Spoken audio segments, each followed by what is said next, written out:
오늘 주시는 하나님의 말씀은 잠언 20장 1절부터 15절까지입니다. 구약성경 932쪽 잠언 20장 1절부터 15절까지입니다. 저와 여러분이 한 절씩 교독하겠습니다. 포도주는 거만하게 하는 것이요 독주는 떠들게 하는 것이라. 이에 미혹되는 자마다 지혜가 없느니라. 왕의 진노는 사자의 부르짖음 같으니 그를 노하게 하는 것은 자기의 생명을 해하는 것이니라. 다툼을 멀리하는 것이 사람에게 영광이거늘 미련한 자마다 다툼을 일으키느니라. 게으른 자는 가을에 밭 갈지 아니하나니 그러므로 거둘 때는 국을 할지라도 얻지 못하리라. 사람의 마음에 있는 모략은 깊은 물 같으니라. 그럴지라도 명철한 사람은 그것을 길어내느니라. 많은 사람이 자기의 인자함을 자랑하나니 충성된 자를 누가 만날 수 있으랴. 온전하게 행하는 자가 의인이라. 그의 후손에게 복이 있느니라. 심판 자리에 앉은 왕은 그의 눈으로 모든 악을 흩어지게 하느니라. 내가 내 마음을 정하게 하였다. 내 죄를 깨끗하게 하였다 할 자가 누구냐? 한결같지 않은 저울추와 한결같지 않은 죄는 다 여호와께서 미워하시느니라. 비록 아이라도 자기의 동작으로 자기 품행이 청결한 여부와 정직한 여부를 나타내느니라. 듣는 귀와 보는 눈은 다 여호와께서 지으신 것이니라. 너는 잠자기를 좋아하지 말라. 내가 빈궁하게 될까 두려우니라. 내 눈을 뜨라. 그리하면 양식이 족하리라. 좋지 못하다 하다가 돌아간 후에는 자랑하느니라. 같이 읽겠습니다. 세상에 금도 있고 진주도 많거니와 지혜로운 입술이 더욱 귀한 보배니라. 아멘. 우리 젊은 친구들은 호진이 앞으로 앉아요. 앞으로. 에? 뒤에는 앞으로도 어르신들 오실 수 있도록 그렇게 자리를 배려하고, 목사님 따라하는 게 젊을 때 따라하는 순종하는 게 좋은 거야. 앞에 앉아요. 그리고 젊은 친구들은 어르신들 목소리에 물들면 안 돼. 더 크게 하셔. 더 크게. 여러분들 이끌어내야 돼. 알겠죠? 에? 하면 더 크게 하고. 젊을 때 잘 배워야 돼. 그렇게 해서 나중에 전체를 역동적으로 분위기를 은혜롭게 이끌어내는데 젊은 사람들이 해야죠. 누가 하겠어? 에? 아멘. 네, 오늘 12월 첫째 날 우리에게 주시는 말씀 세 가지로 정리해서 받겠습니다. 첫 번째, 술은 건강과 생명을 위협하는 주된 요인입니다.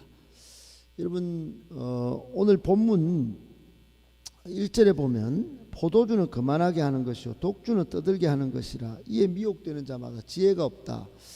한마디로 말하면 어리석은 사람이 술을 마신다, 이런 뜻입니다. 지혜가 없다는 말은 지혜롭다는 사람이 술을 마시고 포도주를 마시면은 거만하게 되니까, 거만하다는 것은 자기를 막 드러내는 행동이죠. 함부로 행동하는 것을 거만하게, 이런 표현인데, 술을 마시면 반드시 이런 행동이 나오게 됩니다. 자기의 도취해 가지고 결국은 술을 마셔서 나중에는 그만한 행동을, 함부로 행동하는 행동이 나오죠. 독주는 떠들게 하는 것이라 그랬는데, 여러분 술을 마시면 이게 자기 통제가 안 됩니다. 그래서 자제력을 상실하고 중얼거리고 큰 소리로 말을 하고 가만히 앞에 있는데도 나중에 소리가 높아갑니다. 그러다가 싸우기도 하고 그렇게 되는 것이죠. 여러분, 세상의 거의 모든 사건 사고에는 술이 관련되어 있습니다.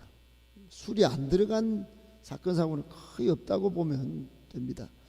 그래서 우리나라 기독교가 초기에 들어왔을 때 아름다운 전통이 있는 것은 기독교인들은 전부 금주한 겁니다.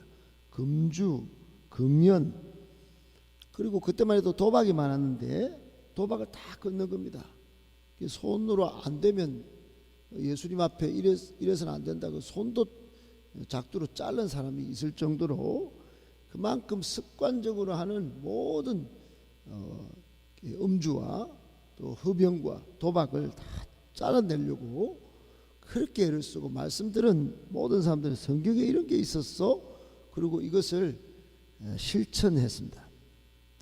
많은 전문가들이 말할 때 술은 우리 건강한 정신, 건강한 사고를 망가뜨리는 주된 요인이고 그렇기 때문에 결국은 생명까지 위협한다고 봤습니다.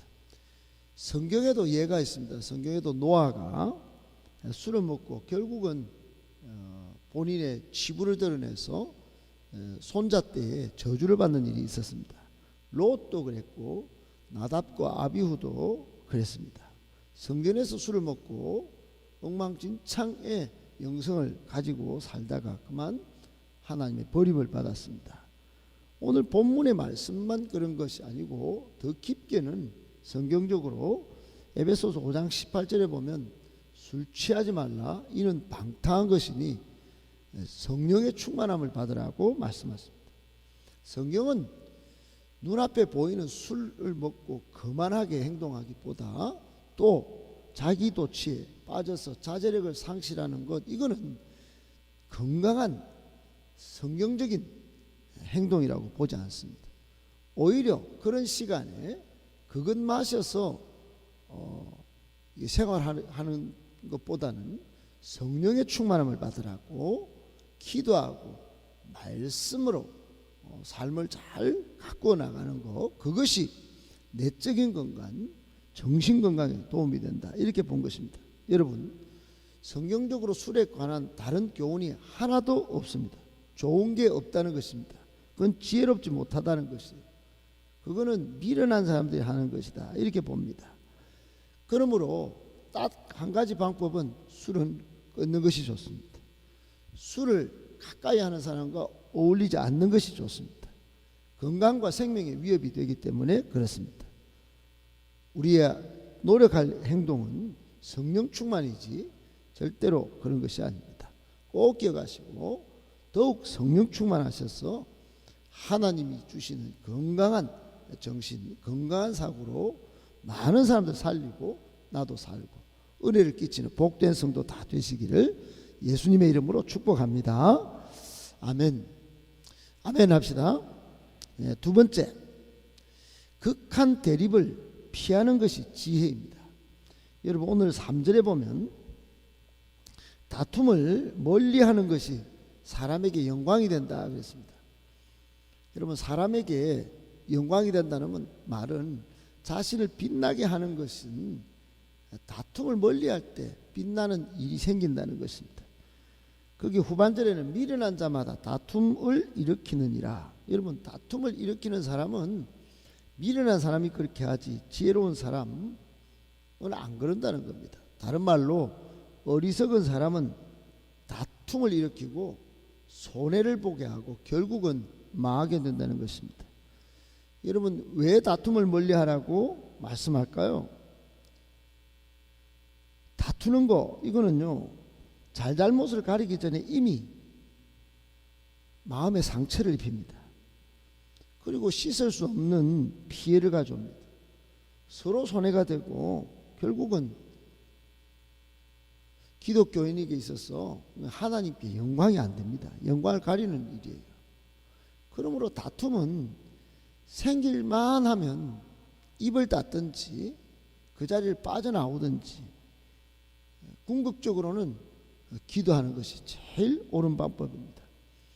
여러분, 가장 은혜롭게 이 다툼을 처리한 한 사람을 꼽으라면 창세기 26장의 이삭입니다.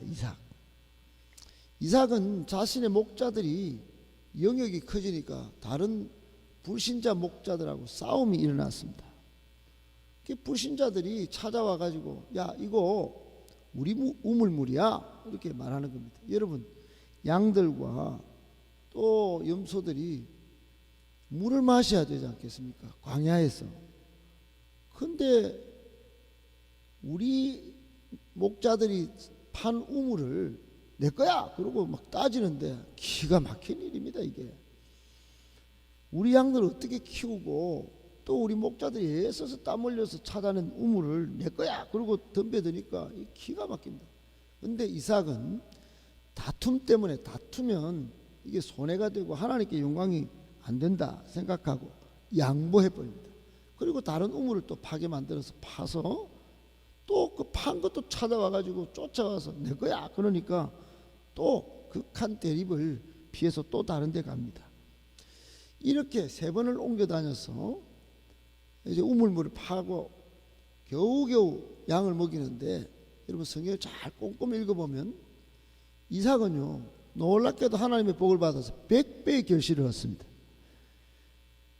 이게 성경적으로 이삭이 대표적으로 극한 대립을 피하고 다툼을 피해서 얻은 결실의 풍성함을 보여준 대표적인 사례가 되었습니다. 여러분, 분쟁을 피하는 거, 이삭처럼 사는 거, 이거 처음에 손해입니다.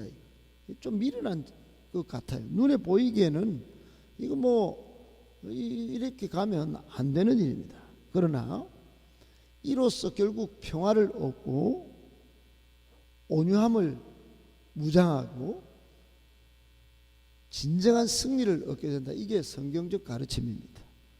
싸우게 만드는 건 마귀지, 평화를 얻게 하는 것은 우리 주님이십니다. 진정한 승리는 다툼을 피하고 평화를 쟁취하는 것, 이게 진정한 승리입니다. 꼭 기억하시고, 극한 대립이 나타난다 그러면 즉시 감정을 절제하고 기도하든지 그 다툼의 자리를 피하는 것이 상책입니다. 부부관계든 가정에서든 교회에서든 나라와 민족에서든 다 마찬가지입니다. 꼭 기억하시고 극한 대립을 피하고 오히려 평화를 유지하고 내 자신도 온유한 성품을 잘 키워가는 복된 우리 모두 모습들 다 되시길 예수님의 이름으로 축복합니다. 아멘. 마지막 3번째, 가장 위험한 유혹이 교만입니다. 여러분, 오늘 본문에는 모든 유혹들을 다 모아놓은 것 같아요. 인생의 유혹들을 결집을 시켜놓은 것 같습니다. 술 유혹이 있죠. 조금 전에 우리가 살펴본 것처럼 다툼의 유혹이 있죠.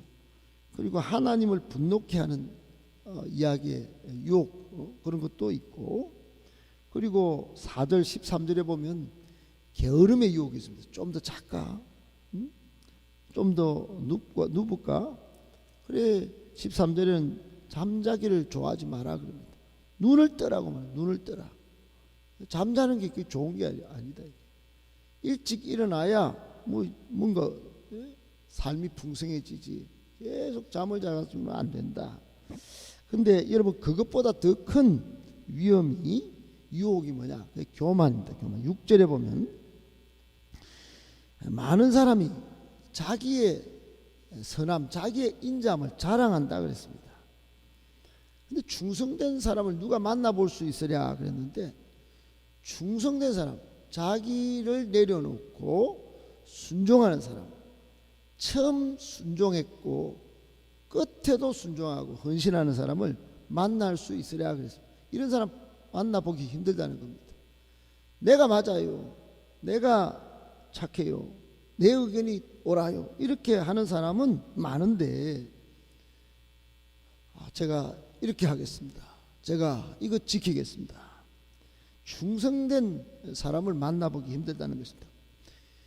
달리 말하면 교만한 사람은 많다는 거예요. 9절에도 마찬가지입니다. 9절에도 내 마음을 정하게 했다, 내가 내를 깨끗하게 했다, 이렇게 하는 사람은 많다는 겁니다. 결국 자기 자랑입니다. 여러분, 7절에 보면 온전하게 행하는 사람은 의인이고 후손도 복이 된다, 이런 말씀이 있습니다.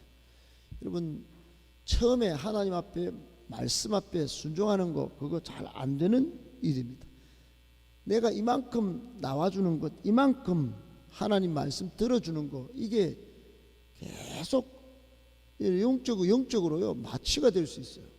근데 그거 빨리 끊어내쳐야 합니다. 하나님은, 하나님의 말씀에는 손해가 되어도 이익이 없어도 끝까지 순종하는 거. 성 어거스틴이 마지막에 돌아가실 때 제자들이 물었습니다. 스승님, 우리 기독교인이 가져야 될 최고의 영성적 태도는 무엇입니까? 첫째는 뭡니까? 첫째는 겸손이죠. 예, 알겠습니다. 그럼 둘째는 뭡니까? 그것도 겸손이지. 셋째 기독교인이 갖춰야 될 영적인 태도는 뭡니까? 믿음, 사랑 이것도 아니고 셋째도 다른 말 안 했습니다. 겸손이지. 그랬습니다. 여러분, 가장 위험한 유혹이 우리 그리스도인에게는 교만입니다. 교만. 내가 이만큼 했어. 내가 이 정도 했지. 그거 다 내려놓고 겸손하고 또 겸손한 게 성도에 가져야 할 신앙 태도입니다. 꼭 기억하고 겸손하셔서 예수님 닮아가는 우리 모두가 되시기를 예수님의 이름으로 축복합니다. 아멘.